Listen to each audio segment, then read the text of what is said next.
buenas tardes, queridos auditores. Estamos aquí en su programa Más Sociedad. Me está acompañando, como siempre, ¿verdad?, mi gran amiga, ex convencional constituyente Catherine Montalegre, pero esta vez no nos está acompañando Eduardo Cretón, que está en otras funciones en regiones de Chile, pero también nos está acompañando en su reemplazo un ex convencional constituyente, destacado abogado. Entiendo que juez también, ahí sí, nos va a contar un poquitito, don Pablo Tolosa. ¿Cómo está Pablo Tolosa? Ex constituyente también. Pero 3 veces la edad de Cretón. Eso. No, pero eso da lo mismo. Subimos el promedio. Uno y medio nomás. No. Subimos el promedio. Que Cretón es demasiado chico. Ese es el problema. Demasiado joven. Demasiado joven. Juez, ¿verdad? También. Fue ¿No, juez Pablo? local. Sí, no, y también fui juez de letras. Fuiste juez de letras también, ¿viste? ¿No? Si tienes experiencia, sí, ¿verdad? En María Elena y en Tocopilla. En María Elena y en Tocopilla. Sí. Fíjese, para que vean. Entonces es la persona correcta la indicada para poder conversar del tema de hoy. ¿De qué vamos a conversar hoy día, Catherine Montalegre?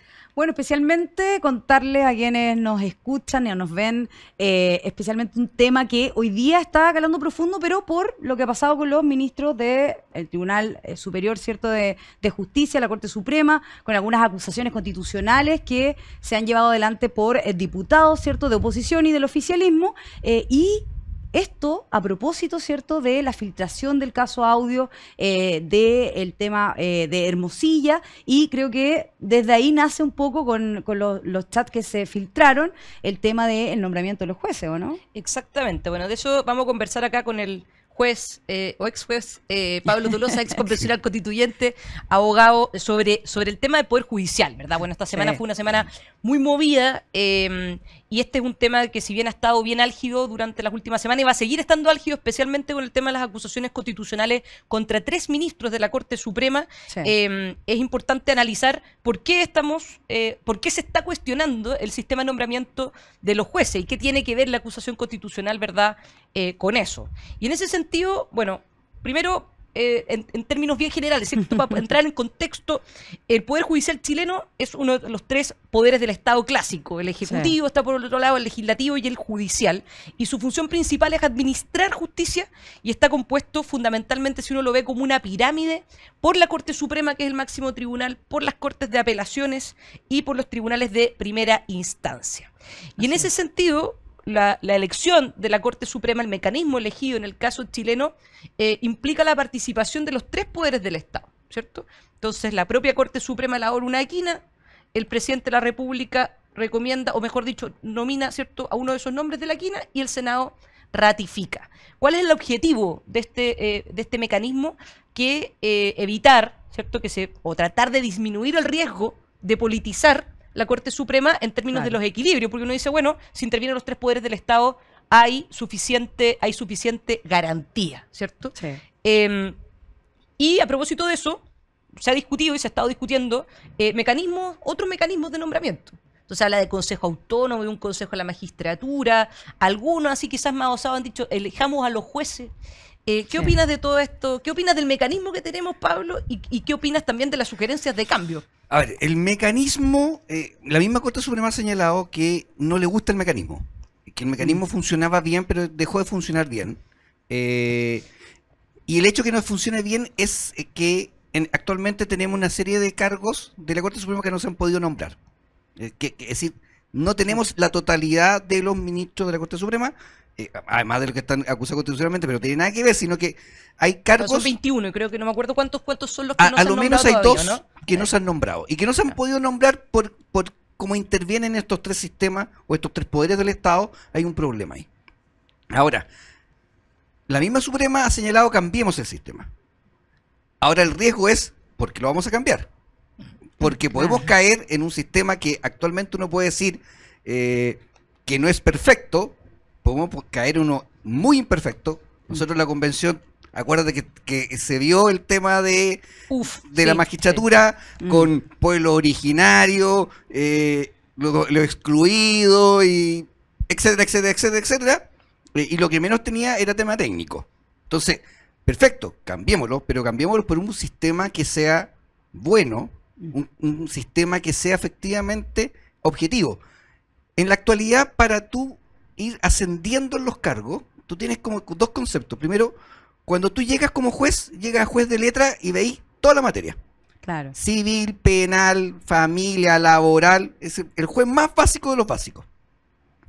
Y a medida que vas escalando, llegas a un momento en que ya te empiezas como a especializar en los jueces laborales, y esos jueces siguen una línea. Después están los jueces que en materia civil, los penales parten por garantía, terminan en juez oral. Hay un problema ahí porque hay una especialización, pero cuando tú llegas a la Corte de Apelaciones, se te acaba la especialización. Entonces, se te crea un cargo. Son generalistas, se dice, ¿no? No son generalistas. Entonces, cuando tú tienes ese problema, es que y en la Suprema pasa exactamente lo mismo, que a pesar de que tú tienes salas especializadas, esas salas especializadas muchas veces no se cumplen porque un juez que fue nombrado y que toda su vida, su carrera la hizo en forma penal, si no hay cupo en la sala penal, termina en la oral. Y por eso muchas veces los fallos terminan como terminan. Entonces, falta una especialización, no solo en la parte de abajo, sino que también en la pirámide. Y también, yo conversaba con varios jueces que te dicen, ok, hay que hacerlo desde el punto de vista objetivo. Pero para hacerlo desde el punto de vista objetivo tienes que tener notas objetivas. ¿Cuánto te demoran en hacer los fallos? ¿Cómo son tus fallos? Si te revocan mucho los fallos. Y además hay una nota... Claro, ¿y quién lo hace? Porque hoy día sí existen notas, pero al final del día yo, por lo que tengo entendido, todas las notas siempre son 6 o 7. Todas son 6 o 7. Entonces, al final... Porque además hay una... Quien te califica es casi un par tuyo. Entonces es difícil que el par te califique mal. Y por otro lado, una de las notas que rige este sistema es cómo te fue a ti en la Academia Judicial. Pero hay jueces que salieron hace 30 años de la Academia Judicial y todavía tienen la nota de la Academia Judicial. Y el gallo que puede haber salido con un 7, los fallos pueden ser horribles, y el gallo sigue teniendo ese 7. Entonces, perfecto, hay que cambiar el sistema, pero tiene que ser objetivo, a objeto de que no terminemos con lo que queríamos en la convención, de puros jueces elegidos a dedo y que son por votación popular, como quería una amiga María. Cate, ¿qué opinas tú? Bueno, no sé si tan amiga, pero está bien, Pablo. No, María Rivera. María Rivera. María Rivera no creía en la separación de poderes del Estado. Ella quería que todo estuviera en un solo órgano. Claro. ¿Ah? Así es. Bueno, a algunos no les gusta mucho la independencia judicial, pues la verdad es que ha sido bastante criticado el Poder Judicial en el último tiempo, pero no solo el Poder Judicial. Vemos que se ha planteado una constante, ¿cierto?, en una crítica contra el desempeño, ¿cierto?, de los diferentes poderes del Estado y de la institucionalidad propiamente tal. Y en este tiempo le ha tocado un poco más fuerte al Poder Judicial, pero es un problema que se viene arrastrando hace mucho tiempo. Hace mucho tiempo se cuestiona el nombramiento, ¿cierto? Por un sector se cuestiona, por ejemplo, que participen el Senado o que se politice la elección o el nombramiento de los jueces. Por otro lado, otros critican que cómo puede ser, ¿cierto?, que los mismos ministros de la Corte Suprema armen la quina, etcétera, etcétera. Entonces, bueno, al final siento yo que aquí hay que tener claro una cosa, y lo decía muy bien Pablo, y lo decía muy bien también tú, Connie, que, bueno, hay que mejorar el sistema, pero el problema es cuando hay quienes no lo quieren mejorar, sino que quieren refundarlo. Y la pregunta es, bueno, ¿y cuál es la solución? ¿Es mejor el remedio que la enfermedad? Entonces, ahí está el punto de señalar ¿cuál es la solución? ¿Es una solución cambiar absolutamente el sistema mixto que tenemos hoy día de designación de jueces? ¿O se tiene que tomar una alternativa en donde se vaya mejorando, como dice Pablo, esos elementos que permitan una mayor objetividad, una mayor vinculación con el mérito de la persona que va a ser nombrada, etcétera, etcétera? Entonces, yo creo que por ahí pasa un poco, y hay varias propuestas hoy día, hay varios proyectos presentados en la Cámara, pero alegaban algunos diputados en el último tiempo que ni siquiera el ministro de Justicia había participado de esas comisiones en donde se estaba debatiendo. Sí. Preocupante. Bueno, y eso es parte un poco también de la dejación y de la preocupación del gobierno permanente por lo que se dice más que lo que se hace, ¿verdad? Claro. La apariencia, al final, no abordemos el problema, sino lo que se dice del problema y cómo zafamos, ¿verdad? Claro. Pero claro, el tema del mecanismo de nombramiento de los jueces puede parecer una reforma más, pero es demasiado relevante. O sea, acá en general uno siempre escucha, bueno, la independencia de los jueces es muy importante. Claro que es muy importante y es central para una democracia, porque la independencia de los jueces, a diferencia de lo que es la imparcialidad, se refiere a la independencia de gobierno y de la independencia del Congreso, es decir, independiente de los otros poderes del Estado. ¿Por qué? Porque los tribunales al final del día también controlan de alguna forma, ¿cierto? Que los demás poderes no se pasen de lo que se denominaría pasar de la raya, ¿verdad? Que pasen a violar la ley. Entonces, ese es el gran punto cuando discutimos quizá el tema de cambios de mecanismo, porque siempre cuando salen estos escándalos y estos problemas, bueno, la primera reacción siempre es que caigan todos y cambiemos todo. Y el punto es, claro, cambiémoslo, pero ojo, como decías bien tú, Kate, que el remedio no puede ser peor que la enfermedad y finalmente no hay ningún sistema perfecto y lo importante es que el sistema por el cual se cambie sea un sistema que dé garantías y que también conserve la independencia, porque si uno de repente piensa, por ejemplo, en la elección de los jueces, uno dice, es que todos los jueces tienen opinión política, entonces mejor sinceremos eso y que los jueces se elijan. Claro. Bueno, ¿qué pasa si los jueces se eligen? En algunos lados de Estados Unidos se pueden elegir jueces, pero siempre hay jueces de primera instancia, muy locales. Bueno, ¿qué pasa si los elegimos? Bueno, se termina la independencia, porque resulta que la participación política la vamos a encontrar en los jueces, en el legislativo y en el ejecutivo. O sea, finalmente, entre comillas, podríamos decir que un determinado bloque o un determinado partido puede terminar controlando los tres poderes del Estado, ¿cierto? Vamos a llegar a la lógica de María Rivera, ¿no? Y por otro lado, uno dice, bueno, el Consejo de la Magistratura o que sea un órgano independiente el que elija. Ya, ¿dónde se va a centrar ahí la discusión? Desde mi punto de vista, para darte la palabra, Pablo, bueno, ¿quién va a nombrar a los consejeros del Consejo de la Magistratura? Entonces, claro, ahí la atención no se va a ir al nombramiento del juez, sino que se va a ir a quién va a terminar nombrando a los jueces. Entonces, ya bueno, no, ahí los tres poderes del Estado, bueno, lo mismo, ¿cierto?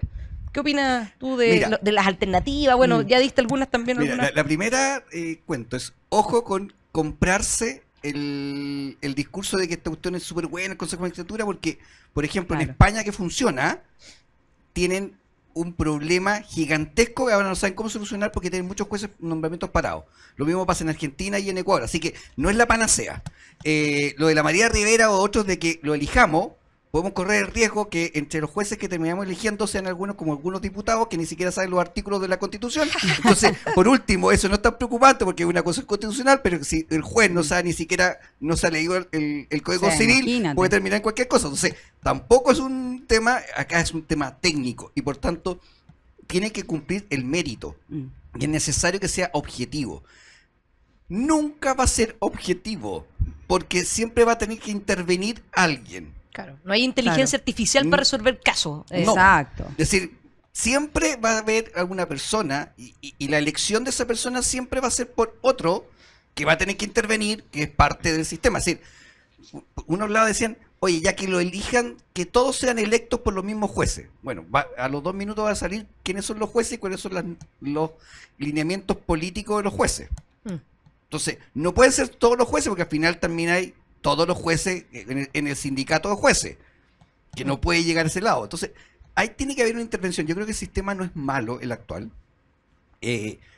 Lo que sí requiere de objetividades más que de subjetividades. Y creo que si tú logras efectivamente un sistema donde puedan intervenir los tres poderes del Estado, pero de una forma objetiva, donde tú puedas efectivamente determinar, si aquí, oye, Connie, no seamos ilusos, todos tenemos posiciones políticas. Yo no conozco persona que no tenga posición política, y si estás pensando en personas que son jueces, que tienen muchos años, obviamente tienen posiciones políticas. Además son jueces, son abogados. Sí. No conozco abogados que no tengan alguna posición política. Si, por naturaleza los abogados tenemos posiciones políticas. Entonces, que vaya a lograr encontrar a alguien con la plena blancura absoluta, que nunca ha dado una posición política en su vida, no te va a pasar. Ahora, lo que no te puede ocurrir es que tengáis jueces que al final sean jueces, no jueces, que sean activistas políticos, claro. Eso es distinto. Y de esos tenemos varios. De eso tenemos varios, es verdad. ¿Kate?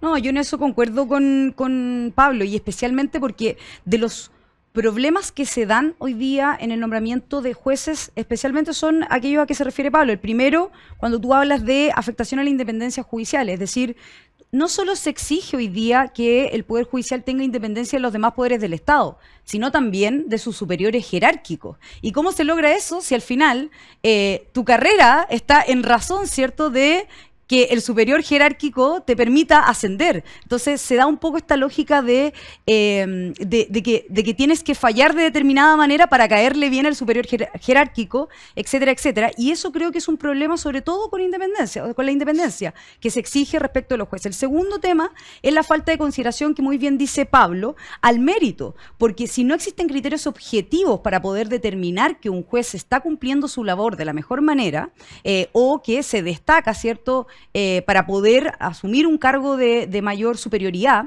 lo cierto es que finalmente se termina dando que se tomen en consideración elementos que son más bien subjetivos y no objetivos. Muy bien lo decía Pablo y también la Connie respecto de que hoy día la mayoría de los jueces tienen cierto buenas notas y pasa en toda la carrera funcionaria. O sea, la mayoría de los servicios públicos y de los funcionarios públicos tienen nota 7 y la verdad es que tú ves cómo los servicios públicos funcionan muy mal y dices, ¿pero cómo? O sea, todos tienen muy buenas notas, pero no se entrega un servicio de calidad o un servicio meritorio. La opacidad que se da también, o la oscuridad que se da en el nombramiento, creo que también es relevante. ¿Por qué? Porque pareciera que muchas veces estos cargos, como hay un proceso, ¿cierto?, de nombramiento, van acompañados de mucho juego político o de besamanos, ¿cierto?, para con quienes tienen que tomar la decisión, para formar la quina o la terna, que genera opacidad. Porque al final, por eso quizás se dan estos chats de Hermosilla o de uno que otro pidiendo un favor o gracias por el apoyo, etcétera, etcétera. Y eso creo que genera la falta de confianza por parte de la misma ciudadanía respecto al nombramiento del juez.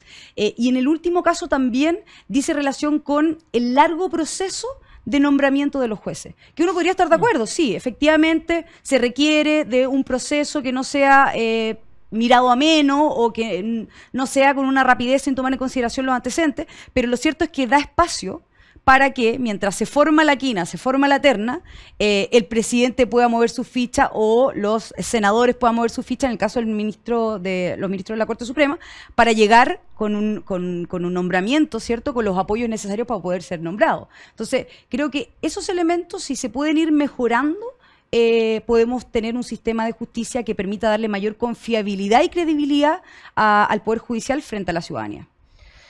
Sí, ahora, claro, los nombramientos muchas veces se demoran harto, del punto es que hay veces que los nombramientos no se hacen. Eso, y eso también es un tema, parte de lo que significa la justicia, no solamente tiene que ver con el hecho de que se resuelva un caso, sino que además que esa resolución sea oportuna. O sea, es parte también de la lógica de justicia, de darle a cada uno los suyos, que también sea de manera oportuna. Y eso es algo donde tenemos un taco gigante en Cortes de Apelaciones, Corte Suprema. Estaban trabajando doble turno y ahora imagínate, con 3 ministros más cuestionados, con las acusaciones constitucionales, la afectación ahí de los casos es bien relevante. Y cuando uno habla de eso, no habla de nada técnico, habla de resolver conflictos jurídicos que al final del día tiene que ver con resolver conflictos entre personas. Y eso es algo que no se puede olvidar. Bueno, se nos pasó volando el primer bloque, vamos a tener ahí unos minutos, espérenos ahí unos minutitos para el segundo bloque, vamos a ir con todo respecto al tema de acusaciones constitucionales contra los ministros de la Corte Suprema. Muchas gracias.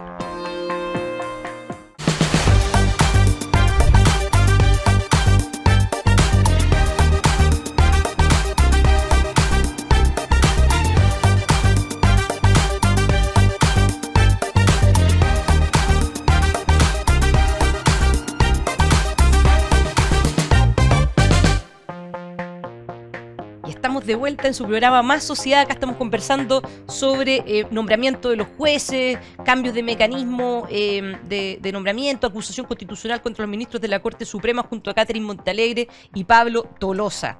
Pero antes de ir de lleno de nuevo a la conversación, hay que saludar a nuestros auspiciadores que hacen posible, por supuesto, este programa. Llega a Chile Prudential AGF, en alianza con AFP Habitat, para que ahora tengas más alternativas de ahorro voluntario para tu pensión con Prudential AGF. Conoce más de esta alianza en prudentialagf.cl. Bueno, y estábamos conversando de temas particularmente el tema de justicia, que Sí. nunca es un tema quizá, entre comillas, que uno podría denominar en materia constitucional, por ejemplo, sexy, ¿cierto? De hecho, en la convención también era un tema como relevante, pero como que no era de los temas que más salía. O sea, no es tan sexy al punto que los diputados no se leen ni la Constitución. O sea, para quiero- equivocarse en el quiero- artículo que van a citar la Constitución. no. De hecho, quiero entrar a ese punto, porque, a ver, primero como contexto el tema de la acusación constitucional. Pero uno dice, normalmente, que no debiera ser normal, porque la acusación constitucional siempre es una excepción, ¿verdad? Es una herramienta que uno debería decir de última ratio, como decimos los abogados. ¿Y en qué consiste la acusación constitucional? En la Cámara de Diputados presenta una demanda, que sería la acusación constitucional, en contra de las autoridades que se permite que están en la Constitución por las causales que están en la Constitución. Normalmente siempre se presentan las acusaciones constitucionales contra un ministro de Estado, ¿cierto? O sea, Así es. la mayor cantidad de acusaciones constitucionales. Y ahí hay varias causales, pero entre ellas está no haber cumplido la Constitución y la ley, algunos delitos también que son materia de causal para acusar constitucionalmente a un ministro. La acusación se presenta en la Cámara de Diputados. Si pasa el filtro de la Cámara de Diputados, quien resuelve es el Senado, que resuelve como jurado. Si absuelve, bien, el ministro sigue siendo ministro, o bien la autoridad sigue siendo autoridad. Si condena, en ese caso se remueve entonces a la autoridad, salvo que haya renunciado antes, y queda inhabilitado para cumplir o para ejercer un cargo público por 5 años. O sea, es una sanción muy relevante. ¿Y eso por qué? Porque la acusación constitucional no es una herramienta de fiscalización, sino que es una manera extrema de remover a una determinada autoridad, ¿ya? Entonces, dicho eso, para quienes nos están escuchando en términos del contexto, se presentaron esta semana 3 acusaciones constitucionales, creo. 3 demandas. Sí, 3 demandas. Contra 3 ministros de Estado. Ángela Ibanco, el ministro Jean-Pierre Matus y el ministro Sergio Muñoz. ¿Qué es lo que pasa con la acusación constitucional contra los ministros de la Corte Suprema? La causal es una causal muy específica, que se denomina notable abandono de deberes. ¿Por qué una causal tan específica y no, comillas, más amplia que en el caso de las otras autoridades? Porque lo que se quiere evitar es de que se acuse constitucionalmente a un ministro por sus fallos, por sus resoluciones. Se ha entendido siempre que el notable abandono de deberes nunca tiene que ver con el contenido de los fallos. ¿Por qué? Claro. Porque nuevamente, al igual que lo que hablábamos en el bloque anterior, se afectaría la independencia de los jueces si es que yo lo condiciono, si se mantiene o no se mantiene un ministro, a la política. Así es. O a lo bien o mal que le parece a la Cámara y al Senado un determinado fallo de algún ministro. Y es por eso que siempre se deja el notable abandono de deberes como una causal que no tiene nada que ver con los fallos, ¿verdad? Entonces ahí uno podría decir, por ejemplo, problemas disciplinarios, temas también, temas internos disciplinarios, por ejemplo, que podrían hacer que un juez finalmente termine siendo destituido. Hago esta larga introducción porque creo que claro, para poder presentar una acusación constitucional siempre es una cuestión muy seria, se presenta una demanda y tengo que tener muy claro que no puedo acusar constitucionalmente a cualquier autoridad. Exacto. Tengo que saber muy bien cuáles son esas causales y tengo que, por supuesto, tener fundamentos suficientes. Pareciera que algunos parlamentarios del oficialismo no se leyeron bien la causal de notable abandono de deberes y presentaron Primero, una no leyeron la acusación causal. constitucional. Segundo, no leyeron lo que firmaron, porque no tiene nada que ver. Y además la embarraron, porque se dieron cuenta. Es la única pega que, o sea, Es lo tienen único que hay que hacer. ¿no? Y presentaron un téngase presente diciendo, ups, nos equivocamos. Y le contestaron desde el Congreso diciendo, la Secretaría, lo siento, pero esta cuestión del téngase presente no existe. Ustedes ya presentaron lo que presentaron, por tanto, fuera su téngase presente. Es decir, no solo la embarraron una vez, sino que además la embarraron segunda vez porque presentaron... Para tratar de arreglar el Hicieron temita, algo que no ¿ah? existe. Es decir, se saltaron todas las normas, no leyeron primero lo que había que exponer y en segundo lugar no leyeron cómo arreglarla. Entonces al final parece una chacota. Y creo que son abogados los diputados, ¿o no? Que lo presentaron esta Bueno, acusación algunos son constitucional. compañeros de Bueno, Boric. sí, Entonces, No, del no sé si presidente. dieron el grado, digamos. No sé si terminaron esa parte, pero en todo caso, creo que ahí hay un tema que parece algo poco serio. Y eso sí que es relevante y preocupante, porque al final tú estás juzgando a jueces. Y esta cuestión es porque es notable abandono de deberes. No es porque a ti te cae mal el gallo, no es porque se ve feo lo que hiciste, sino porque no cumpliste tu deber. Es muy claro el principio. De hecho, en Chile solo ha prosperado una de un ministro de Corte Suprema. Sí, no es algo que sea habitual. Claro, y que fue bien, bien grave. Brito era, ¿no? Sí. ¿Qué fue? Brito. O Correa Bulo. Correa Correa. Uno. Tiene, Correa tiene razón. Correa Uno. Hace 20 años, ¿no? efectivamente. Hace como 20 Sí, años sí. atrás. Entonces, no es algo que se da siempre. Mm. Y en este caso se presentaron 3. Primero 2 contra Ángela Bianco, cosa que ya es bastante especial. Tanto, claro, desde parlamentarios de oposición y de oficialismo presentaron... La oposición presentó contra Ángela Bianco y el juez Muñoz. Y el juez Muñoz por 2 causas bien específicas. Una, porque el hecho de que su hija estaba fallando en Italia y ella decía que estaba cuidando a su papá y a su mamá, el mismo juez Muñoz, y estaba en su casa porque eran adultos mayores. Sí, no tan solo la hija... la hija jueza, para quienes no están escuchando. La hija jueza falló en un viaje, estuvo como 2 años viviendo en Italia durante la pandemia, y para justificar, porque tú podías justificar fallar o ver las causas por forma telemática, tenía que haber una justificación. La justificación fue porque sus padres eran adultos mayores y ella vivía con sus padres. Uno de sus padres es el juez Muñoz. Y juez Muñoz, quien tiene la obligación de vigilar el cumplimiento de las normas de los jueces, no vigiló el cumplimiento de su... Se enteró por la prensa. Igual que Michelle Bachelet con Cabal. Cabal. Y la segunda causa de Muñoz es porque ella estaba comprando unos departamentos y... la hija jueza, claro. La hija jueza estaba comprando un departamento y el juez Muñoz, en una causa que tenía, vio que esta cuestión no funcionaba bien y le informó, y por tanto la hija retrotrayó la venta. La hija regalona, digamos. Es la hija regalona. O sea, ojalá, porque imagínate si fuera otro el regalón, capaz, quizás que sabe qué cosa. Sí. Entonces, esas son las causas en el caso de Muñoz y en el de Ángela Bianco. Y en el de Matus solamente de la oposición. Y el gobierno. Y el gobierno presentó, los parlamentarios de gobierno, con Ángela Muñoz y ahí Bianco, sí. Y ahí es donde se equivocan. Y en el caso de Jean-Pierre Matus presentaron otra. Ahora, yo nunca había visto esto, que 2 acusaciones constitucionales contra la misma persona. Pues entonces, ahora es cómo vaya... Claro, cómo se va a tramitar. En ese caso, claro, se arman comisiones, se arman 3 comisiones, claro, una por cada ahora, acusación. Lo más probable es que pasen, que se voten. Y si tú apruebas la primera,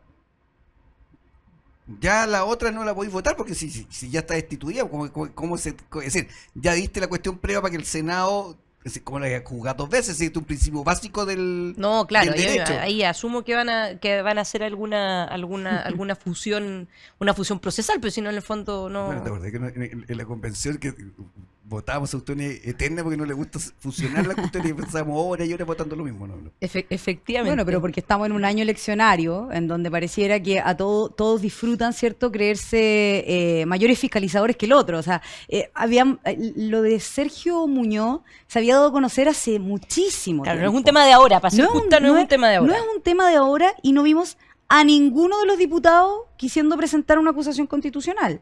Y luego, ¿cierto?, se dan a conocer los audios, los mensajes que pudieran ver involucrados a Jean-Pierre Matus o a Ángela Bianco. Y la verdad es que como esto se genera un caso de alta connotación pública, en donde todos, ¿cierto?, de los diferentes sectores han salido a criticar, pareciera que era oportuno presentar acusaciones constitucionales como un festival de acusaciones constitucionales que efectivamente pueden o no tener mérito, pueden o no, ¿cierto?, tener justificación, y eso lo van a determinar, ¿cierto?, en la misma defensa de esta acusación constitucional. En el escrito ya se dan algunos esbozos, pero lo que yo siento no puede pasar, y no puede pasar especialmente respecto de los parlamentarios, es que tú no conozcas la Constitución y que sea, especialmente como lo dice Pablo, una chacota ya estar presentando escritos que parecen copy-paste, ¿cierto? Y que al mismo tiempo no hacen referencia a la causal que tienen que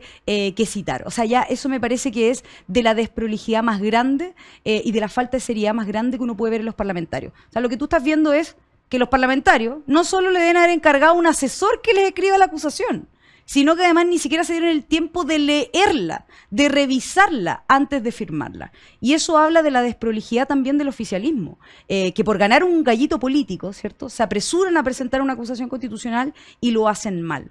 Y bueno, se han equivocado muchas cosas, pero lo que más digamos, es impresentable es cuando tú ves que presentan una acusación que es para ministros de Estado y que no tiene que ver con los ministros de la Corte Suprema, y que aquí tenemos la causal, que bueno, lo decía bien Constanza, la causal es por notable abandono de deberes, y ellos hacen referencia al incumplimiento o haber infringido la Constitución o las leyes o haber dejado estas sin ejecución, que son para los ministros de Estado. Entonces, bueno, eso que ocuparon la anterior que tenían. Claro, que era contra un ministro de Estado y metieron lo de lo... Yo creo que es lo más probable. Le cambiaron los nombres y la sacaron a... Yo creo que es lo más probable.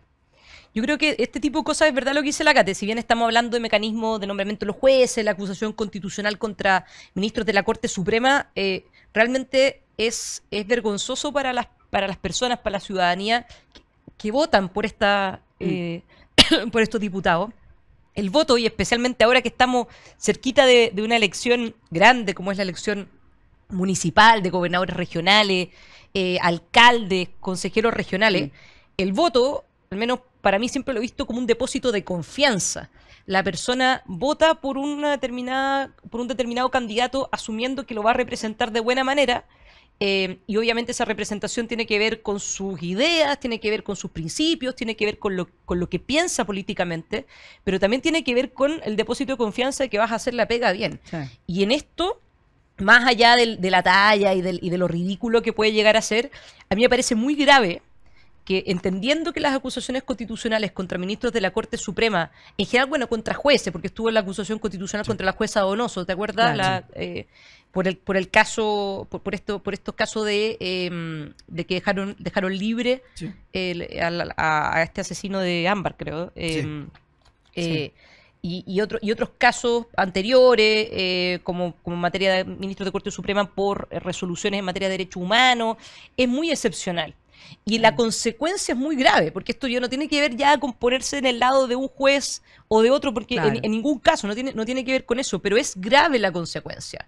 Que un ministro de la Corte Suprema sea acusado constitucionalmente, y la consecuencia de eso es muy seria. Sí. Es su remoción, es el hecho de dejarlo además inhabilitado para poder ejercer cualquier cargo público por 5 años. Por lo tanto, es, a mi juicio, muy grave que un diputado o que un grupo de diputados ni siquiera tengan el mínimo grado de prolijidad, como decías tú, Kate, mínimo grado también de lectura básica, de poder decir, quizá no me metí en el contenido, pero al menos saber a quién estoy acusando, por qué lo estoy acusando. Exacto. Y en esa materia poder cumplir con esos checks. Y ahí uno se da cuenta, además, a propósito de la discusión que ha habido esta semana, de cómo hay gente que como que no ha trabajado en otra cosa que no sea la política. Que no ha trabajado en otra cosa. Entonces, no tienen ni idea cómo presentar una demanda. No tienen ni idea qué es lo que significa una acusación constitucional. Y eso te da cuenta, ¿cierto?, de que en realidad falta mucho profesionalismo en la política. Eso es un descargo que en realidad lo debería haber dejado por la hora de la verdad, pero me dieron ganas ahora de abordarlo. La verdad bueno, y también la denuncia que hicieron estos diputados contra una ex compañera del trabajo nuestro en la convención.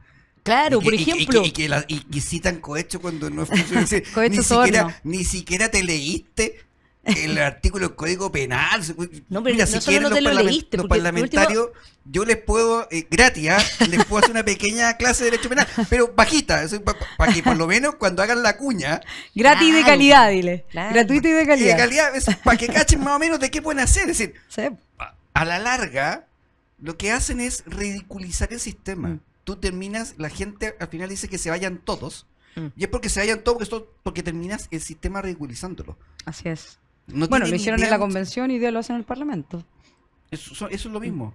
Sí, yo lo encuentro una gravedad tremenda, pero bueno, volvamos un segundo al tema de la Corte Suprema y particularmente la acusación constitucional. ¿Cómo se ve esto?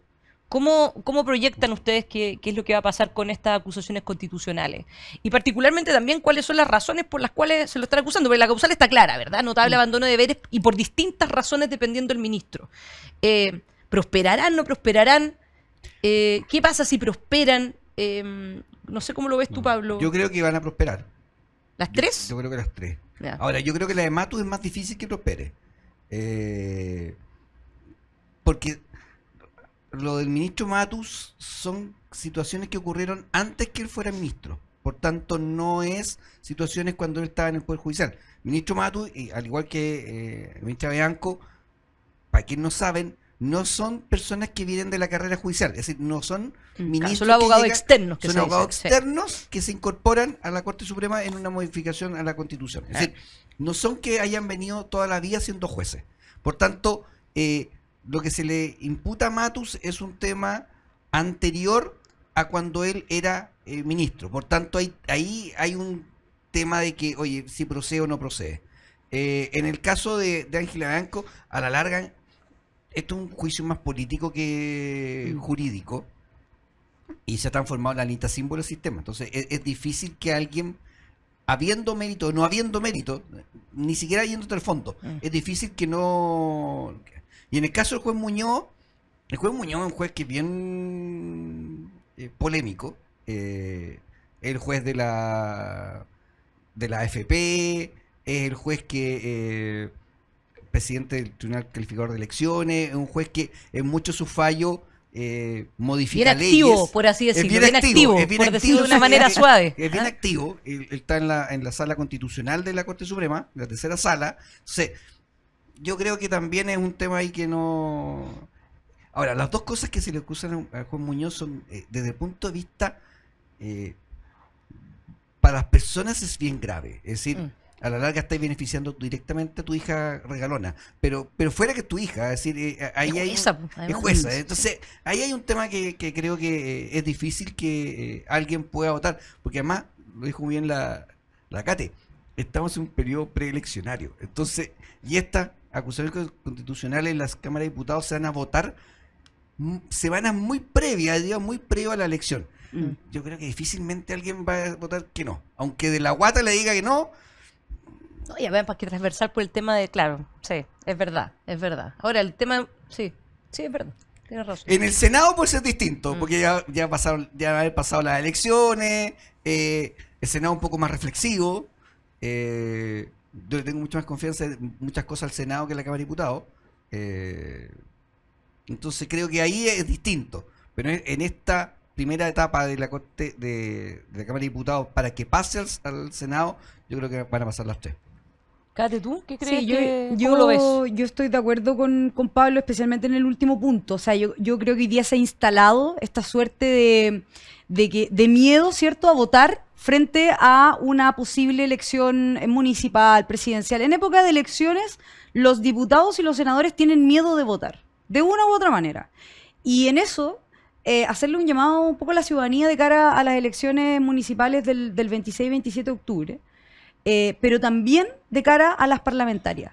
Porque si tú tienes diputados o senadores que tienen miedo de votar correctamente en razón de elementos o argumentos objetivos, porque se viene la reelección o porque te puede ir bien o mal en una elección, creo que tenemos a diputados que no están representando el sentir, ¿cierto?, del cumplimiento de la Constitución, de las leyes, de elementos racionales, objetivos, sino más bien que se dejan guiar por la mayoría, digamos, que existe en un momento determinado, el populismo, ¿cierto?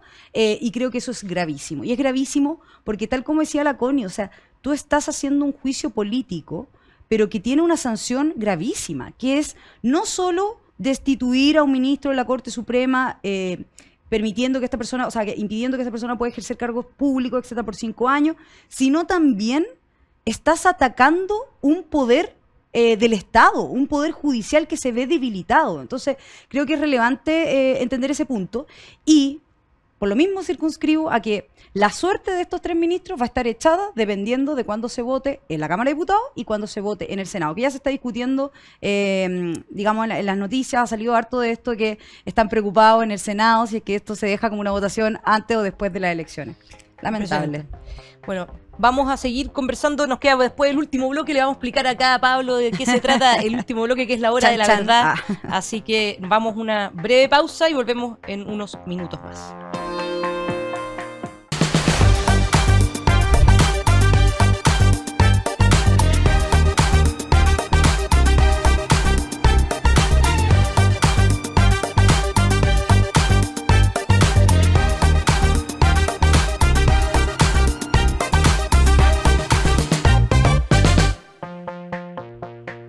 Y estamos de vuelta con el último bloque del programa Más Sociedad. Acá con un invitado especial, ¿verdad, Kate? Que es Pablo Tolosa, ex convencional constituyente, también ex colega nuestro de la Convención Constitucional. Y bueno, Pablo, te introduzco un poco a lo que es el último bloque.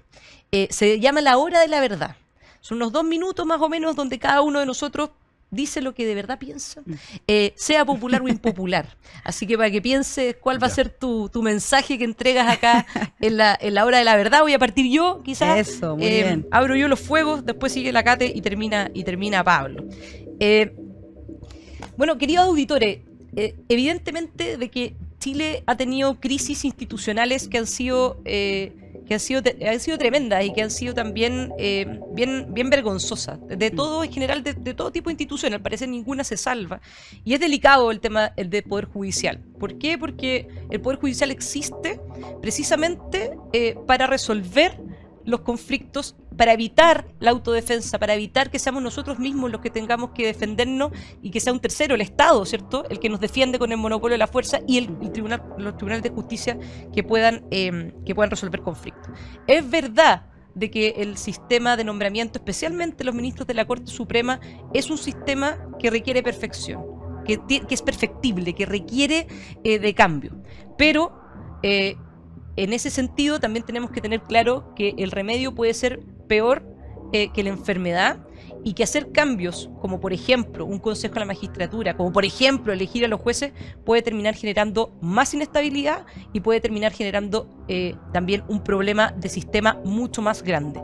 Y lamentablemente acá no solamente opera lo técnico, sino que muchas veces lo ideológico, y hay bastantes parlamentarios y sectores políticos que aprovechan estas crisis precisamente para buscar ese tipo de objetivos. Y en esa lógica es importante la reflexión, es importante entender de que este tipo de cambios son relevantes y que las personas pasan, pero las instituciones quedan. Muy bien, ¿qué puedo decir después de esa gran introducción y afirmación de Constanza Juve? No, yo la verdad es que quiero hacer una petición, especialmente en este tema, a los parlamentarios y especialmente a los parlamentarios de oposición, que sean valientes en 2 ámbitos. El primero, en que sean valientes en presentar acusaciones constitucionales, no solo cuando sea popular, también cuando sea impopular. Cuando existan ministros de Estado que no estén cumpliendo con su labor, que no estén cumpliendo con las leyes, que no estén cumpliendo con la Constitución, que no estén cumpliendo con las labores para las cuales fueron mandatados. O sea, yo no sé dónde están las acusaciones constitucionales contra la ministra Toá, que hoy día nos tiene sumido en una crisis de inseguridad brutal. O sea, la ministra del Interior se dedica a contar muertos en vez de nombrarlos. Y no ha habido ningún grupo de parlamentarios que se ponga de acuerdo para presentar una acusación constitucional que sea aprobada. Lo mismo pasa con el ministro de Educación y otros tantos con el ministro de Salud. O, ¿por qué no? Con la ministra de Salud. ¿Por qué no con el ministro de Vivienda? Con el desfalco de recursos públicos, con los recursos que se perdieron en fundaciones, ¿cierto? Pero que aún todavía no pasa nada. Creo que en eso les pido que sean absolutamente valientes. Y en lo segundo que les pido que sean valientes los diputados de oposición es que no solo presenten acusaciones constitucionales, porque eso requiere un poco de valentía, sino que también sean valientes para llegar a acuerdos entre la oposición, para que existan los votos, para que exista un solo documento y no se dé este festival de acusaciones constitucionales que no solo la vemos respecto de los ministros de la Corte Suprema hoy día, sino que se ha visto respecto de otros ministros donde no se ponen de acuerdo ni siquiera en el nivel acusatorio. Muy bien, Kate. Nuestro invitado, flamante invitado que tuvimos el día de hoy, Pablo Tolosa, que reemplazó a Eduardo Cretón. Reemplazo impecable. La amalgama perfecta entre experiencia y juventud. No, yo lo primero que quiero decir es que hay que tener mucho ojo en lo que está pasando en el país. Y estamos viendo a ministros de Estado, en este caso directamente la ministra Toá, que se está dedicando a comentar situaciones de candidatos, cuando tiene en estos últimos 2 días unas verdaderas matanzas en distintos lugares del país, específicamente en la región metropolitana, y no hace absolutamente nada. Nadie le dice absolutamente nada y ella se dedica a ser comentarista de situaciones que no le corresponden. Si ella es comentarista, que se siente en un panel, que renuncie y que se dedique a ser comentarista. Porque para eso puede ir a comentar el partido de fútbol, lo que sea. Pero ella es ministra del Interior y por tanto tiene que la seguridad es su prioridad. Y el país nos tiene absolutamente sumido en eso. Y lo segundo es pedirle a los parlamentarios un poquito de rigurosidad. Y acá también pedirle a la gente. Cuando uno vota en una elección, no vota por el más simpático, ni porque tiene más pelo, ni porque el que más grande o más chico. La gente vota por las personas que son capaces, que son inteligentes y que nos pueden conducir. El problema que nos tiene en la política es que estamos votando por payasos. El gallo que se demoró 500 años en salir de la universidad, que no, al final no salió, el otro que sale por el 1%, que no se lee las leyes, la otra, es decir, hemos votado por pura gente que es incapaz y las leyes terminan siendo de la misma forma de quienes las legislan. Si el gallo no sabe, va a terminar, es imposible. Yo no soy un buen cocinero, entonces no me voy a hacer queque. Si ellos no son buenos parlamentarios, sean honestos, sean honestas con la gente y díganle, ¿sabe qué? No voté por mí, porque no soy capaz. No me lo leí, no me leí la ley. No sea candidato. No sea candidato. Si esta cuestión no es un grupo, para eso, métase un reality, la pueden pasar extraordinario, pero el Congreso es un lugar que tiene que estar gente capaz. No repliquemos. Efectivamente no están convertidos en Pikachu ni en dinosaurio azul. Solo porque no se ponen el traje. Por último, los otros eran absolutamente muy honestos y se los ponían. Estos se los sacan y lo dejan afuera. Claro. Brutal, se lo tomó en serio lo de la hora de la verdad, Pablo Tolosa. Representando muy bien a Eduardo Cretón y su hora de la verdad. Tenía que hacerlo. Si no, está bien, sí, creo que pegó un llamado Eduardo Cretón desde alguna región de Chile que está trabajando precisamente para candidatos buenos que van a buscar, yo creo, de verdad lo mejor para Chile. Bueno, estuvo muy interesante el programa, un programa quizá un poco distinto, hablamos de un tema más árido que tiene que ver con los jueces, su remoción, su nombramiento, y al final se termina cruzando, ¿verdad?, con todo lo que está pasando también, porque evidentemente también la política contingente se cruza con este tema de la acusación constitucional. Vamos a ver en qué termina todo esto. Evidentemente, pase lo que pase, se aprueben o no las acusaciones constitucionales, ya es algo muy complejo lo que está pasando, y ya institucionalmente hablando se ha hecho un daño que es difícil de poder reparar, ¿ya? A mí el caso de Ángela Vivanco especialmente yo soy partidaria de tener más abogados externos, de hecho, en la Corte Suprema, no solamente jueces de carrera, así que evidentemente que esto también termina perjudicando esa lógica de aumento de abogados de afuera, pero bueno, pase lo que pase, se aprueben o se rechacen, la realidad, cierto, es que igualmente ya tenemos un conflicto, uno más en términos institucionales. Así es. Bueno, querer agradecerle a Kate, agradecerle a Pablo y también, por supuesto, a nuestros fieles auditores por su sintonía. Síganos ahí en Agricultura TV, pónganle like, mándenos comentarios, y bueno, que tengan una gran semana. Nos que estén muy bien. Cuídense. Chao, chao.